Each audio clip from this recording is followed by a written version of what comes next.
probably my first place I go now. When I find a home and people are missing a wife, there's only one kid listed in a family, and the lady lived to be 80, her husband lived to be 80, I'm thinking, I know there's probably about 7 or 8 kids there. I'd go to Find a Grave first. It, like any other research tool, is going to be hit and miss depending on what's been indexed. You know, I mean, you might could go to a cemetery in Scotland and find the headstone, but it may not necessarily be on Find a Grave yet. It may not be indexed. And so, it's findagrave.com. It is purely a research tool, but it is, boy, when you hit a sweet spot on here, it is amazing. How many of you have ever had a situation on Find a Grave where you found links to other family members? Don't you just love it? Okay. So, here's the trick with using Find a Grave. Gotta get going this morning. Here's the trick with using Find a Grave. It does not give you results that are close matches. Your search has to be equal or less than what is on the headstone. For example, if you're looking up William Joseph Haney, and you have his birth date and his death date and all that good stuff, and you put in William right here, William Joseph Haney, when he was born, when he was died, where you think he's buried, if his headstone says Will, this is going to come back and say, sorry, no results were found. Although he's in there. If you put in Will Haney, come back and say, sorry, no results found. And so, I just never give up. I just assume it's in there, and I keep digging and using different combinations, and all of a sudden, bam, there they are. And so, the more unique name you have, the broader search you can do. If his last name is Gubatosi, you can just put in Gubatosi in Illinois, and you probably only get 6 people back. And you scan and see if there's anything close to William. A William Joseph may go by Joe. He may go by WJ. He may go by Bubba. I don't know. You know, well, it's Louisiana, not Illinois. But you just don't know. And so if you have a really unique last name, your odds are much greater. But sometimes it pops up William Joseph, Haney. So you're not sure. And so I'm going to show you today how to refine your search. Instead of starting over every time, there's a little button that says refine my search. And so maybe if you put in William Haney, Illinois the first time, and it came back with 140 results, you can narrow that down by he died before 1910. Maybe not put in 1909 as the death year in case they got the date wrong. But you could put died before 1910. That'll narrow it down to maybe 12, and then you can scan through those 12. But that is the trick. The mistake people make, because this is what we do on family search and ancestry when we're researching. We put in everything we know. Their sisters, their mama, their wife, their second wife, their stepkid. We put in everything, and the computer finds anything that's close. Find a Grave does not do that. So, but don't put that in and say, oh, he's not in there. And I've heard people say, I've never found anybody in there. I'm like, okay, let's help you search the right way. Is that clear to everybody? So you want to have less than or equal to what's on the headstone. And I'll show you an example real quick. My grandpa's name is Clyde Bernard Richardson. Pretty proud that I know his whole middle name. He died when I was 5. That's impressive for me. Also, I remember about him, all the flowers were red, white, and blue. He died in 1976. So I guess we were just very patriotic. I don't know. So I know that because I remember the red, white, and blue flowers. And I tell you that because people are going to tell you, I don't know much. I don't know anything. Well, do you remember anything about the funeral? Were you in college? Did you have kids yet when you went to your grandparents' party? Oh, yeah, my baby cried the whole time. Okay, how old's your baby?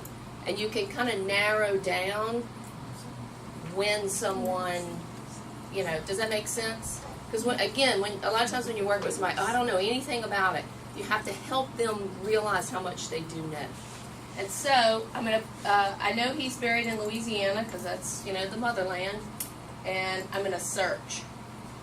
This is what it looks like when there are no results found. And I want to point this out. This is all it tells you right here. Sorry, tiny little print. sorry, there are no records in the Find a Grave database matching your query. Okay? Everything under that is advertising to pages that are genealogical research pages that would love to charge you a fee. And I always know when my mom has gotten no results, because she or her friends will call me and say, I'm on some page that's asking for my credit card. I'm like, okay, were you girls on Find a Grave? Yeah. I'm like, okay, let's back it up. So never click on any of this. It's Ancestry, newspapers, full 3 things that we have free access to here, but they're going to ask you for fees if you click on that. But that's what it looks like when you get no results.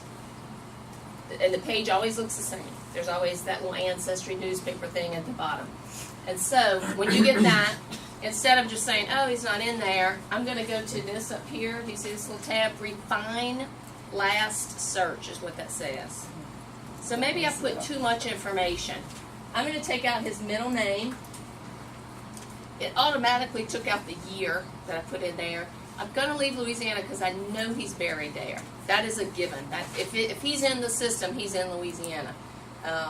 And so I'm going to just leave Clyde Richardson and hit search.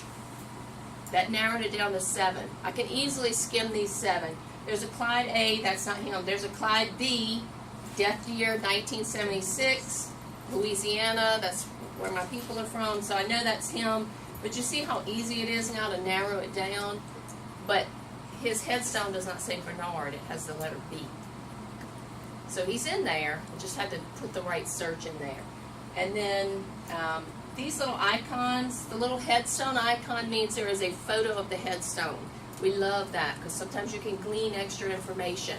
For example, let's say this is somebody way back in my tree. I have no idea who his wife is. Watch what happens when I look at, so to get to his page, I'm going to click on his name. And there, who is that right next to him? There's his wife, Pansy F. I have 2 dates, her name, and I know where she's buried. So I have enough information to do her temple work right there. I have a name, a date, or 2 dates, and a location. And if you look back at the memorial, see the little tabs right here? If I go back to the memorial, there's actually a link to his spouse right here. There's links to his parents and his 2 brothers. So look at all those people you just found by searching for one person that you knew about. So I can click on that link. I'll click on his wife since I said that's who I'm looking for. What does the F stand for? Look up at the top. Somebody has filled in her maiden name. Her maiden name was Ferguson. In italics, and I don't know if you can see that from where you're sitting, but Ferguson is in italics. That indicates on this page you have a maiden name. Okay? So now I have her full name, Pansy Ferguson, both dates, and I know where she's buried. Typically, I'm not going to say always because we never say that, typically where they are buried is close to where they died, but not always. At least gives you a point of reference. But you can put in a burial location. I'll find a grave on a person's profile page. It's name, date of birth, location of birth, date of death, location of death. There's a burial where you can put date of burial, location of burial, and if you know the cemetery, you can put it in the little notes right there. Typically, if I find somebody on here and I don't know, and it's in the way back like the 1800s, if she is buried in the city of Gonzales, Ascension Parish or county, Louisiana, I would put her death location as the county and the state. I don't assume the city, but I do assume it was pretty close if it were in the way back. They didn't put them on a wagon and haul them too far back in the day. Pretty much, you know, where, for the most part, where they died is where they were buried. There are cases in modern times where that's, you can't assume that. My sister passed away at MD Anderson Hospital in Houston, but she is most definitely buried right next to those grandparents in Louisiana. And so, but that's modern. When you're in the 1800s, just remember, they had a wagon with ice to transport a body. And very little time to do it, and it took the horse a long time to get there. It wasn't in the back of a car. So just think logically. But that's an example of how you can refine a search. Don't put everything you know on this page. It's better to start broad and narrow it down. Any questions about that? Anybody so confused that it can't form a question? Okay. All right. Next, back onto the handout. I kind of go through that. I give some examples. I tell you what it's going to say if there's no matches. Same thing with dates. If you know the birth and death date, remember, again, just think logically. When you buy a headstone, you pay per letter. And the more letters you put, the bigger the stone you're paying for. And some of them you'll find, bless their souls, they carve by hand. And so, William, you're now WJ, buddy, because I'm carving this by hand. Sorry, I hope people know this is you. You know? And so, and if they're paying to have it made, it's a lot less expensive. You'll find a lot of headstones where William is W-M. You know? Hey, they cut to the chase. And so, they didn't have the technology we have. They didn't have sandblasters and things like that. And so, assume, you know, if either date, birth or death, is going to be on a headstone, which do you think it will be? Death. So if you know both dates and you're trying to kind of go broad, you know, if you're searching William Johnson, bless your hearts if you are, but if you're searching a William Johnson or William Smith, put that death date in to narrow it down from 3,000 results to, 212. Because you can work with 212 and narrow it down, but use the death date if you know both, if you have that choice. Because a lot of times the old headstones will say, died, and it'll give the date, aged 78 years, 3 months, 22 days. And you can Google, how do I do backwards dates, and it'll tell you what their birth date was. So, better do a broad search first, use refine last search. I'm going to show you another tool on here that is amazing when you're looking for missing family members. So I'm on the Richardsons, and I'm on this little cemetery called Hope Haven Garden of Memory.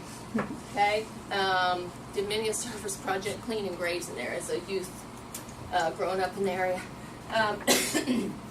On this sidebar, do you see right here where it says Find All Richardsons In? See this right here? It says Find All Richardsons In. The first option is that cemetery, or I can look in the city of Gonzales, or I can look in the parish or county, or I can look in for all Richardsons in the state of Louisiana, or all of Find a Grave.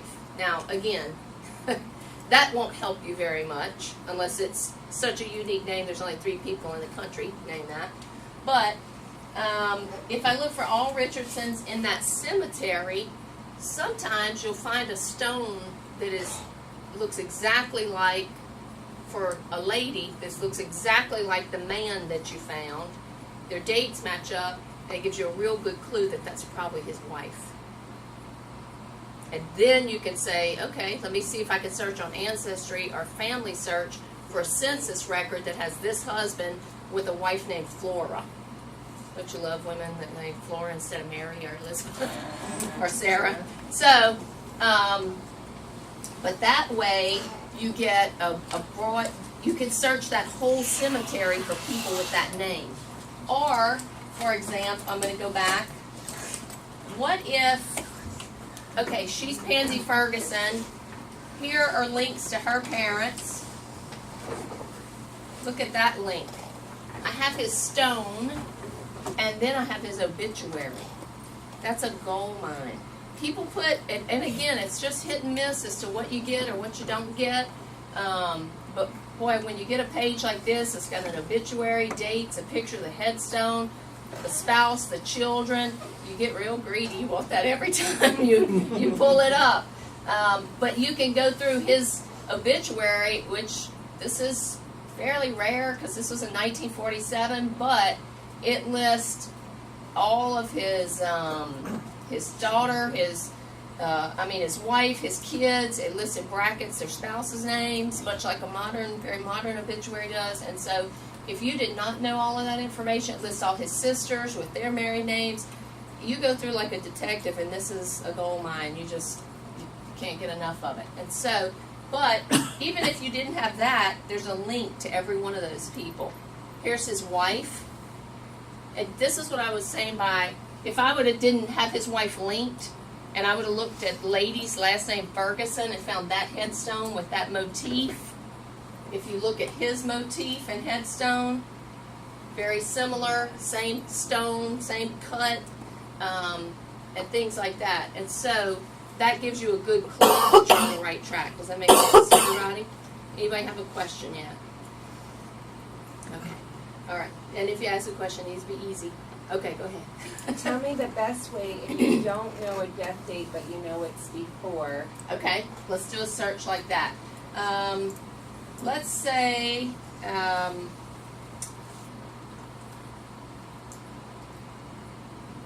go back real quick.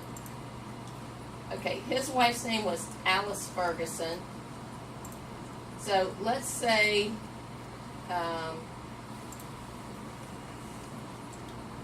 I think that was Samuel Sylvester Ferguson. Let's say I'm looking for this guy in okay, this is going to be, we're going to pretend here because the 1950 census is not available. Let's pretend we knew on the 1950 census that his wife was a widow. That means he died before when? 1950. And so, I'm going to put before, and I would even put 1951, because what if he died in January of 1950 and the census taker showed up in March? So I know that he died before 1951, and I know he died in Louisiana.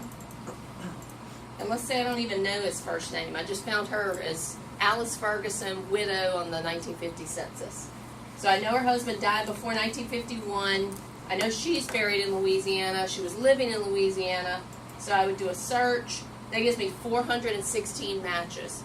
I'm going to refine that search, and I'm going to look for it. You can pick county the first time you pick, but if you try to refine it, it doesn't offer you the county box, so you have to click off of your state. So now I'm on Kentucky. Click back on your state, Louisiana, and now I have county again. You see that? That's a bug in you. Probably. They just assume maybe people put county in there the first time. I don't always do that. But so now I'm going to put the county as Ascension Parish. And now I need to go back and put died before 1951. What is it? So I'm looking for a Ferguson who died before 1951 in Ascension Parish, Louisiana. That narrows it down to 5. Totally workable. Okay, this guy died in 1928. Well, he was on the 1940 census, so I know that's not right. 1935, that's not my guy. He was on the 1940 census. 1909, 1934, 1947. This is the only guy that died between the 1940 and the 1950 census. So that would be my guy. There's his cemetery. Now, I'm in a new cemetery. These are the Ferguson family members. This is like off my grandma's line. So maybe I want to find all Fergusons in the church cemetery. All 11, they're in that little cemetery. I promise you they're all on my tree somewhere. And there's only 11. And so I would glean through those. Look, every one of them has a headstone picture. That's a gold mine. Again, we get greedy. It's like, all right, who indexed the cemetery and didn't take pictures? Who did that? What's that? Green. That little flower is an indication. Here's the little icon key right here. This means there's flowers. That's virtual flowers. Like people come on here and say, Grandma, I miss you so much, or leave a little message. I don't do that because all the time I'm trying to save Grandma, but hey, anybody. But you could find some cousins that way. Sometimes you'll find family members like, oh, I miss you, second great grandma, you were the best. I still use your cookie recipe. Love, Connie Dietrich. You're like, oh, Connie Dietrich, I'm looking for you on Facebook because I want that cookie recipe and I want to know where the family photos are and things like that. So you're right. You do. Sometimes on Veterans Day, you'll see a whole bunch of those flowers. There are people that dedicate their whole lives to them. This is how they honor them. To us, we take them to the temple. But for people that don't know, this is a way of remembering and honor. But there are people that go through and find every veteran's grave and leave a message. Thank you for your service or something like that. The star means they're famous. And you all know you sign the little thing saying, I won't do famous people that aren't related to me when you do. the agree to do ordinance work. The little heart means sponsored.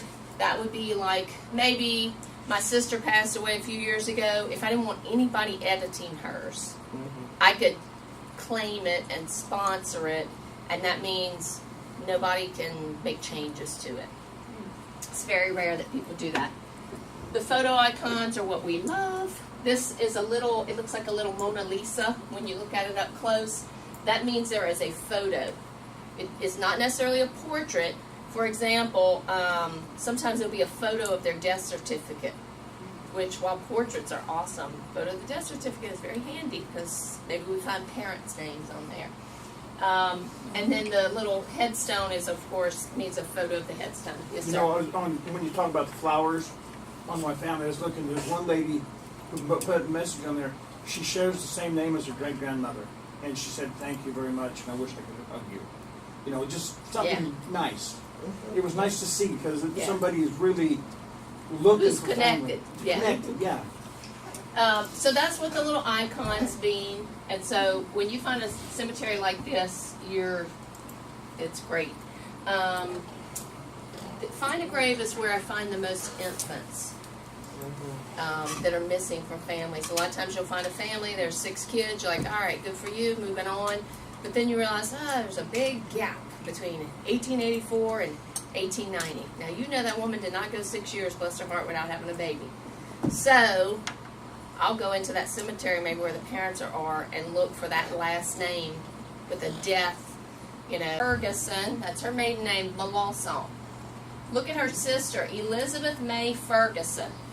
What does that maybe tell you about her? She never married. She's buried under her maiden name.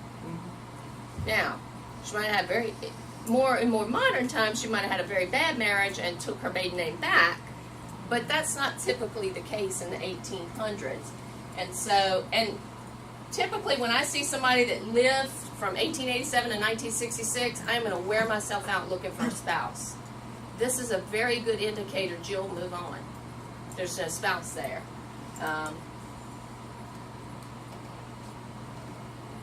She did have a child,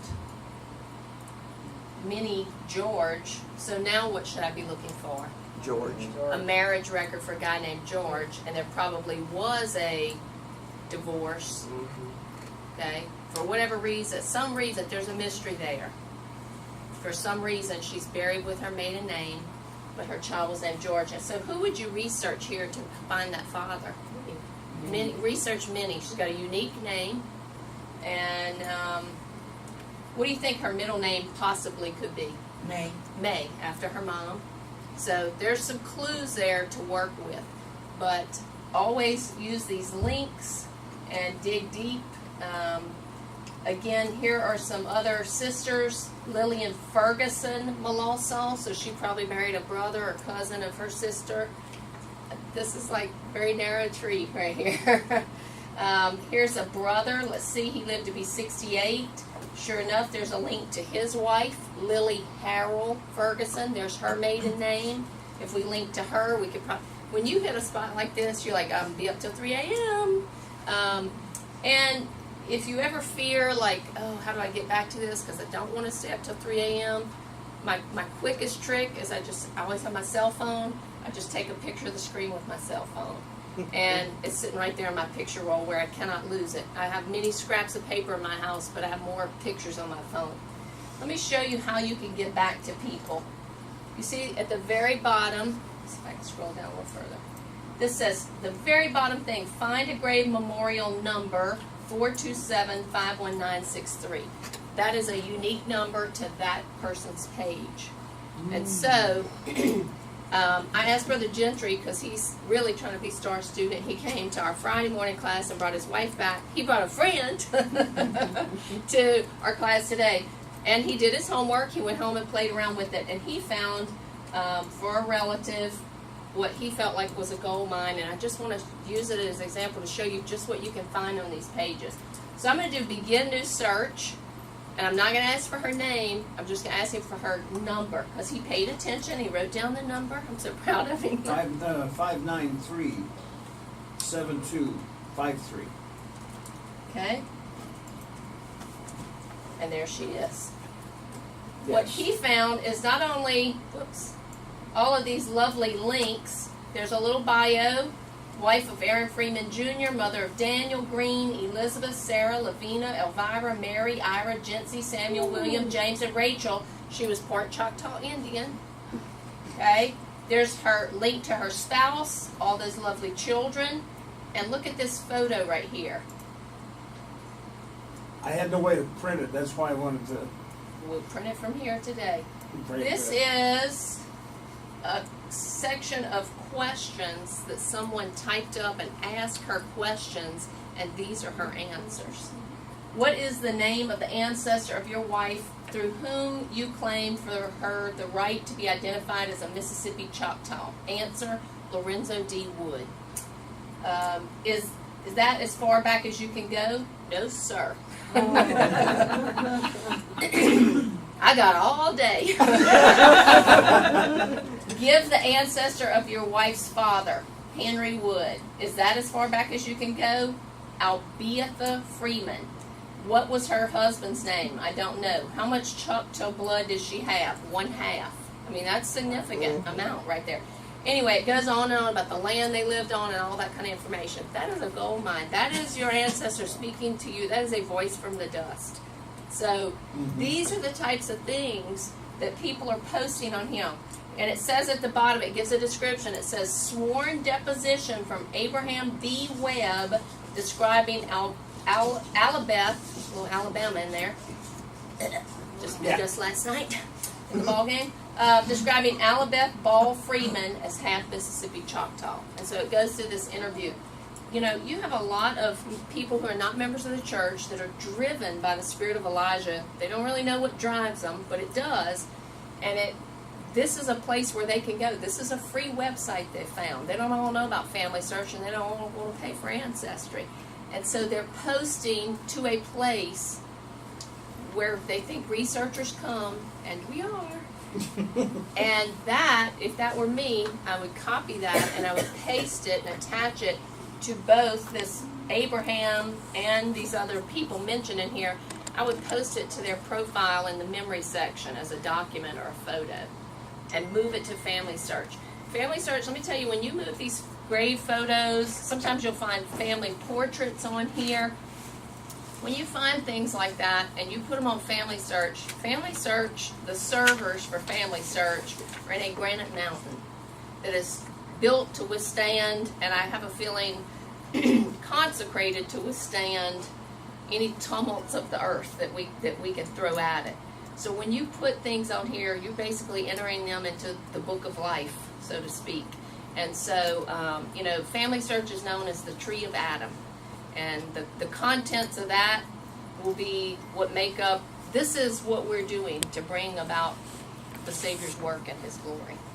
And Find a Grave is an amazing website to go and research and find the data that we need to get these people sealed. Question. So back up for us techie people. Okay. So you said you would copy Okay. and I'm paste going this to where? This is a photo, so Okay. I'm going to save image as. I did a right click.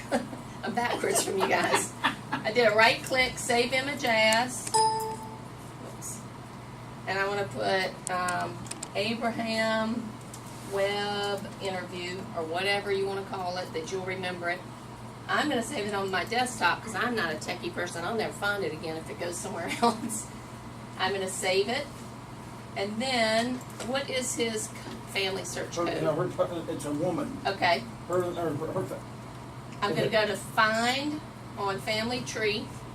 You probably already own Family Search and you can get right to them. But in this case, I'm going to click Find. I'm going to put her ID number from Family Search. Okay, and that is LL3F-K9W. Okay, I'm going to hit Find. There she is. I'm going to click on her. She has one memory already. I'm going to click on the Memories tab. I'm going to go back. So this is what it looks like when I get there. I'm going to click on Memories. And do you want to put that as a document or a photo? Which is better? I would put that as a document, Go ahead and put it in document then, yes. and I'm going to find it. There it is.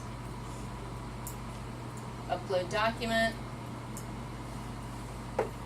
That Now, little red X. how did you go back and find it? She put it I on her did. desktop. I saved it to the desktop. I clicked on upload document. It pulls up, you know, it assumes I'm going to pull it from somewhere, and look, it's right here on my desktop. Okay. So I double clicked and that put it on there. This little red exclamation mark, and now we're venturing into a different lesson, but this little red exclamation mark says, I want you to name it, I want you to tag the person, and I want you to give me a description. So for the description, I'm going to put found on findagrave.com. And what was the number on her page on Find a Grave? Her Her code, Find a Grave? 593-7253. So now I know where the heck I got it from the next time I come back on here. Like, where did I find this? Has my name, I uploaded it. Where did I get that? So there's that. I could add that description. You know, I could copy and add the description that the person had on Find a Grave.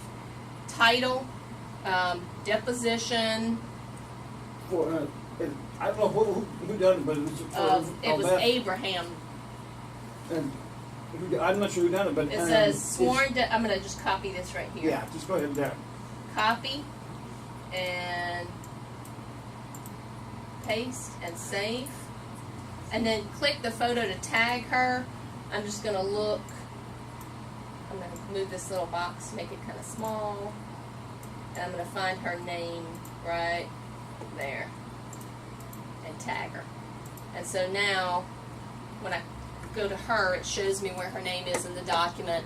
I have a title, I have where I got it from. When I put a picture of a headstone on here, I'll show you what I do on that. I'm going to go real quick back to my grandmother, if I can get it typed in. And I will remind you that when you're searching for women in death records or on Find a Grave, that's when we use their married name. You know, we beat in everybody, always use a woman's maiden name, but remember, when you're researching death records, even if they were divorced, my sister was divorced when she died, but that was her legal name, and so you would search by that. Here is my grandma. I showed you how to move a photo. I'm going to do this one real quick. Save image as. I'm going to put pansy. I put HS for headstone. Can I interrupt you for 1 second since I already have? Sure. You'll notice I've been. Are you looking for your cute wife because she's over here? She's just come find me after. She's being star student. Have any of you been to the Joseph Smith building in Salt Lake and seen those big kiosks that are interactive? Mm-hmm. We've got it on a stand over by the Klein Bishop's office. Now, we're one of 5 or 10 states in the United States that are piloting this. It's fully interactive. You can it'll show you maps of where everybody is, and we're going to mount it permanently to the wall, but it's So out it there. taps into their family tree, and Yeah, you log in, and then it'll show you a map of where all of your ancestors are from that are known. You can go and explode in on that. You can touch it. You can find all the historical context for each one, how you're related to any pioneers. You can look up their stories.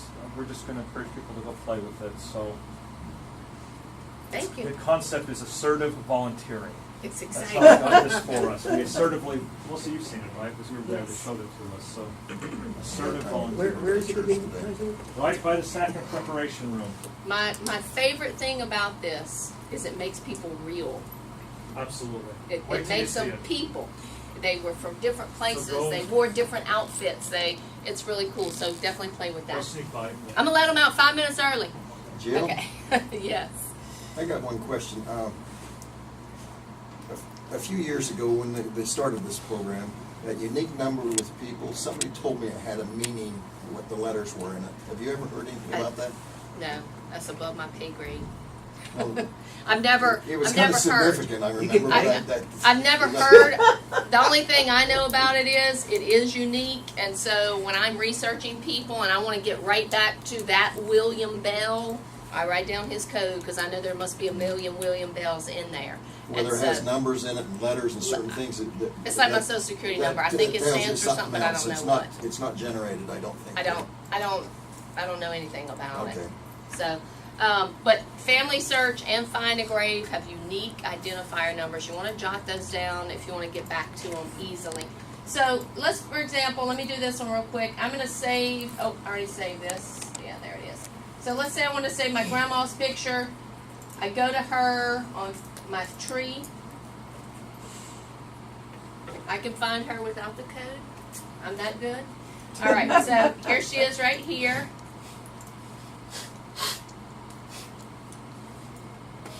Okay, I'm going to go to her memories. I'm going to upload the photo, double click. Wow, think about that. That's a great idea. All right, I want it. The screening bar, it screens everything you put in to make sure it's rated G. Okay? So if your grandma was an exotic dancer, don't put those pictures on there. That will not pass. That will not pass the screening. And so I'm going to click here. I want to tag just her. I don't want to tag the whole photo. I want it to focus on her on this. It's going to keep the whole photo. This is really important when you have like group family photos, to put the tag around each person and label them. Because you may know it, but the person after you may not. I'm just going to put headstone of Klein and Pansy Richardson. This is what I want to show you. Hang in there with me coming up. For the description, when I find something on Find a Grave, I go and I copy this whole bar. And I pop it right here, and I paste, and I add it. So that gives anybody that's looking all this information, and this is where I got it, and here's the location. So I do that all the time, and anything I can glean from Find a Grave, I pop over into Family Search, because you know, the more information, the more clues, the better. Trying to think if there's anything else I needed to show you. Again, these little links are very important on the side. Find all Richardsons or Fergusons or Smiths, or, well, help you if you're on the Smith line, but because there's a million of them. But you can narrow it down by cemetery, city, county, or state. Find a Grave is in other countries. The bulk of it is in the United States. But when you go to look for someone, you'll notice the country list. United States, Canada, and England are right up top. That's their most common request. But there are all these other countries. I don't know that they have pictures from all these countries, but you know, you could look. Oops, I did the wrong thing. McNabb in Ireland, and there's 24. You know, so never hurts. There's another grave called billiongraves.com. It's similar. Find a Grave is my favorite. Billion Graves is a lot of just It's not user friendly. It's not user friendly, and so if I get desperate, I go there. But I've never found anything there that I couldn't find here. Is it integrated with Family Search, like this one? What's that? Is it integrated with Family Search? It is not integrated, and neither is Find a Grave. Now, Find a Grave they will have record hints pop up. You know, sometimes on your ancestors you'll see a hint that takes you to Find a Grave. But I not don't Billion. think Billion Graves is. Find a Grave is. I hope you feel like it's easy to use. The only trick, and I'll restate this, is don't get too specific in your search in the beginning. Go broad and narrow it down using the refined last search. And don't forget, if she's a widow in 1940, he could have died in January of 1940. And if you put he died before 1940 and his headstone says January 29, 1940, say, sorry, no results were found.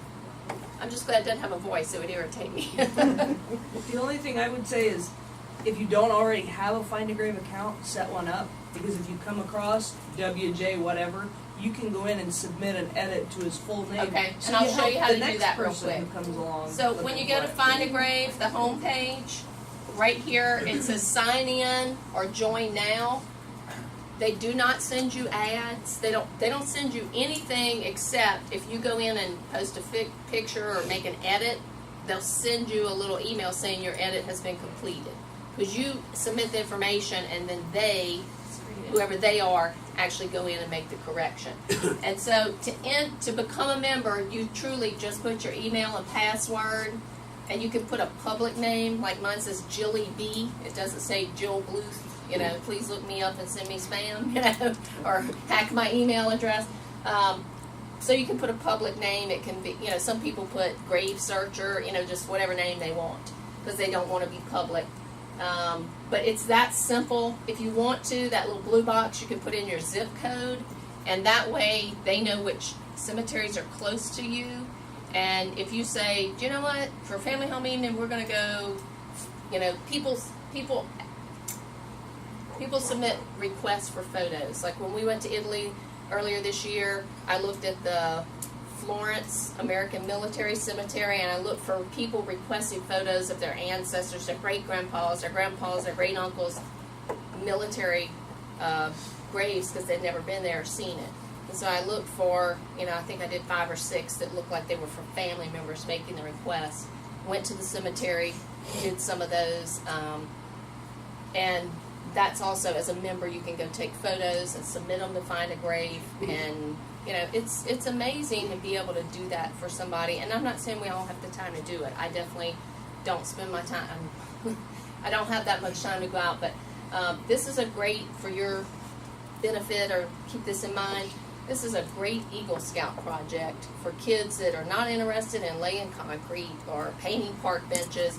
This is but I had a nephew who was almost 18, and his parents were about to pull their hair out, and I said, hey, you could do this. And he's a techie, he loves this kind of stuff, and that Eagle project was done, and they all still a family now, and he's on his mission. He survived to live past his 18th birthday, but that was the perfect match for him. So if you know kids in your wards like that, that's a great suggestion. Sister Wyman?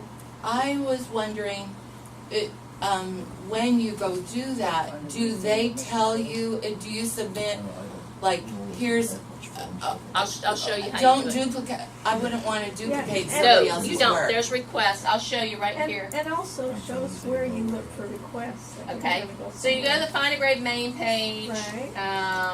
I'm going to sign in, so it'll show you what it looks like when you sign in. By putting in your zip code, occasionally I have gotten emails that have said, hey, this person's looking for a picture in this cemetery near you. Can you go take a picture of it? So now I'm signed in. Look, this is the sign-in page. Out of all of this crazy stuff, you're going to go to this right here, search 154 million grave records. That's what gets you to that search page. And you'll notice your handout, which I made about 3 weeks ago, it says search 153. They've had 1 million records added to this website. That is a big number in the past 3 weeks. It is amazing. And so I would go, you see right here where it says Jilly B? All right, here's my little person page. I can edit whatever I want. It says I've added 8 memorials. I manage 8. Now look, I don't manage them. It's 8 soldiers that were buried in Florence. I created their pictures. I've added 67 photos. I have 2 photo requests That you have submitted for other people to... that I have requested, saying, hey, could you get me a headstone? I can promise you, whoever these people are, one of them is George Beckett. That's Harold Beckett. If anybody knows you, it's a baby that we found in Find a Grave. It had a page for him, but no headstone, and I just really wanted to see the picture of the headstone. And so it's an open request. Nobody in that area has filled it yet, but when they do, it'll send me an email saying your photo request for George Beckett has been completed. And I go, I'm like, okay, who's George Beckett? Who's George Beckett? I go back, I find him, and there it is. And so, and again, this is another one. It's a lady that I'm looking for somebody in Louisiana. But 6 volunteer photos taken. These are those 6 military people in Italy. And so again, these are people that I could tell, it wasn't some veterans group, because they'll submit 1,000 requests, which is great, but I can't do that. But these are pictures in the cemetery, and wouldn't let me turn them around when I loaded them, but there are those photos when I went to the cemetery. The guy who did it got a caretaker to take me around, drive me around a little golf cart to each one. The little guy set out an American and an Italian flag at each one. He's like, we want their people to know we appreciate them, they liberated us, blah, blah, blah.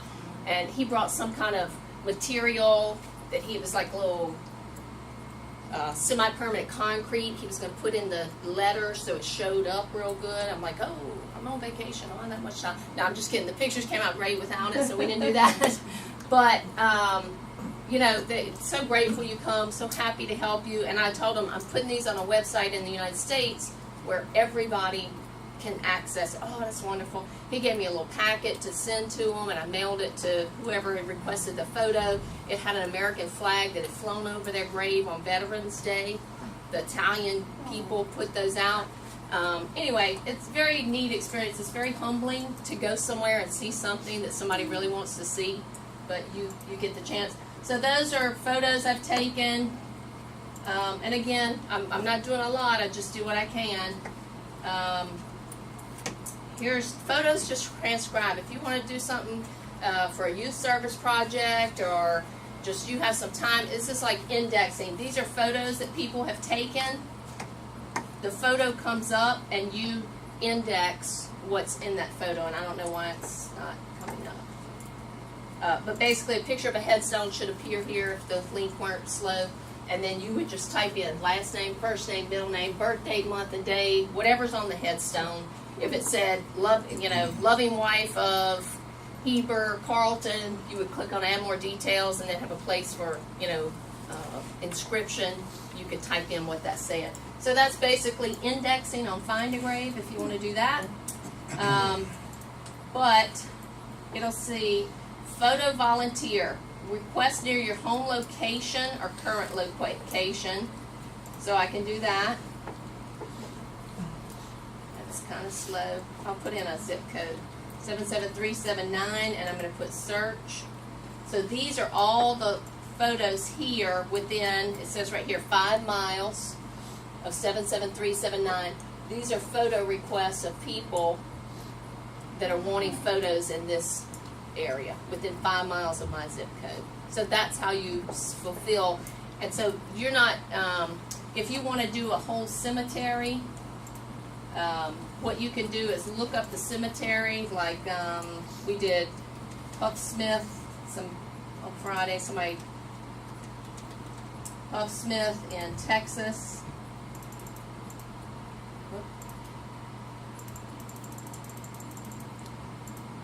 In Harris County.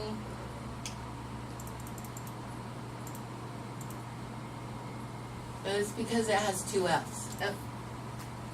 Shoot.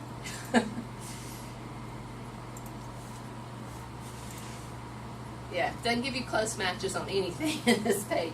Now, this was interesting. This is something we all know as Huff Smith Cemetery, but the actual name for it is McCall Cemetery, but it refers you to that, and it says see McCall Cemetery. You go there, and it tells you it's 35% photographed.